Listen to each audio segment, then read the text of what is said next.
Bien, nous sommes le 10 septembre donc, 2013 et 10h du matin, donc nous sommes à 1h du démarrage de la manifestation donc, pour protester contre le projet des retraites. Alors, simplement quelques mots pour expliquer la position de l'organisation syndicale et pourquoi effectivement nous avons appelé à une mobilisation aujourd'hui.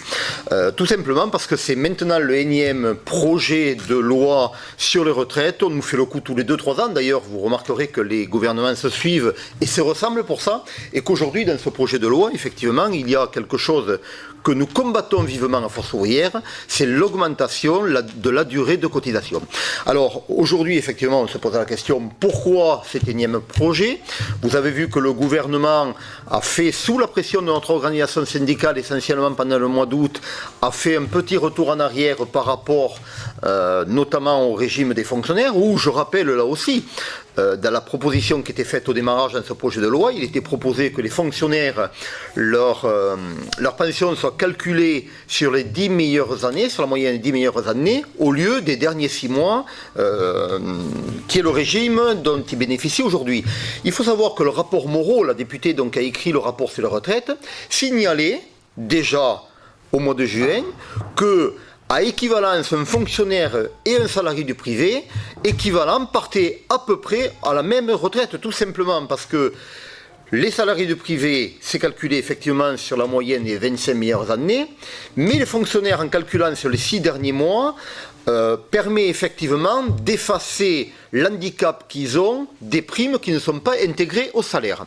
Donc, vous voyez que le retour en arrière du gouvernement en disant « nous ne toucherons pas aux retraites des fonctionnaires » est un petit peu un coup d'épée dans l'eau, puisque d'ores et déjà, de par le rapport Moreau, nous savions effectivement qu'il y avait une équivalence entre 2 salariés du privé et des fonctionnaires. Le point positif d'avancée qu'il y a eu, c'est sur la pénibilité, qui permet aujourd'hui de pouvoir partir effectivement à 60 ans, lorsqu'on est reconnu son travail pénible. Nous disons que la mécanique est bonne, sauf qu'il faut aller plus loin. Notre revendication, c'est lorsque quelqu'un est vraiment usé, il est bien clair que pour nous, on doit arriver à le faire partir avant 60 ans.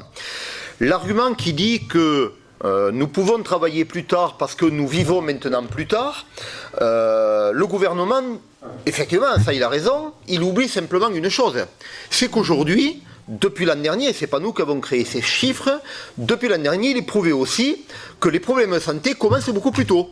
Ça veut dire que l'année pour les hommes est passée de 63 à 62, pour les femmes c'est stabilisé, mais aujourd'hui on a effectivement le retour du fait que, de par la crise, de par aujourd'hui les difficultés qu'a l'assurance maladie notamment, certains salariés n'ont pas forcément de complémentaire santé et se soignent plus mal.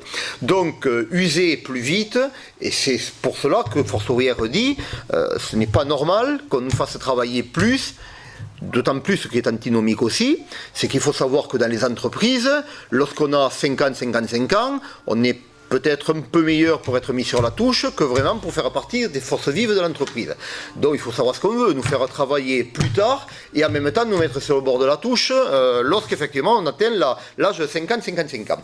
Alors nous disons aujourd'hui, nous, que ce n'est pas sérieux effectivement de partir sur un rallongement de cotisation, d'autant plus que vous avez vu que sur le projet de loi, ce rallongement de cotisation interviendra qu'à partir de 2020, puisque ce sont les jeunes qui seront touchés, puisque ceux qui devront cotiser 43 ans sont ceux qui sont nés après 1973.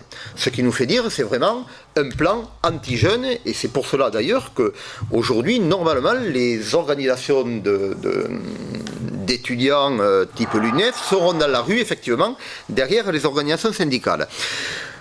Pour nous, il est clair que le gouvernement veut tout simplement donner un signe au marché financier et à l'Europe. Un signe sur l'austérité qu'on est capable de faire en France et ainsi de suite. Aujourd'hui, vous voyez que c'est un petit peu dans l'air du temps. C'est pas sérieux de pondre une loi qui ne sera applicable qu'à partir de 2020. Pourquoi l'urgence ? Pourquoi le faire maintenant ? Pourquoi ne pas attendre à ce moment-là de voir où on en sera effectivement en 2018, en sachant que, à partir du moment où, et nous le souhaitons bien entendu à Force ouvrière, la croissance reparte, ce qui permettra de recréer des emplois. On sait très bien qu'à partir du moment où on recrée des emplois, où on augmente les salaires décemment, c'est autant d'argent et de cotisations qui rentrent dans la caisse de retraite. Aucun économiste sérieux n'est capable de dire aujourd'hui quelle sera la croissance l'année prochaine en 2014. Comment peut-on savoir quelle sera la croissance en 2020 ? C'est pas sérieux aujourd'hui, effectivement, d'augmenter les cotisations en annonçant que ça ne démarrera qu'en 2020. Voilà pourquoi, c'est les simples arguments que développe Force ouvrière, voilà pourquoi Force ouvrière aujourd'hui est dans la rue, effectivement, et s'il y a bien un point que nous souhaitons voir évoluer dans ce projet de loi, c'est bien le point sur l'augmentation l'augmentation de la durée de cotisation. Il n'est pas sérieux, effectivement, de passer à 43 ans aujourd'hui. Voilà, mes camarades, j'espère que nous serons tout à l'heure nombreux dans la rue, de façon à donner un gros avertissement au gouvernement.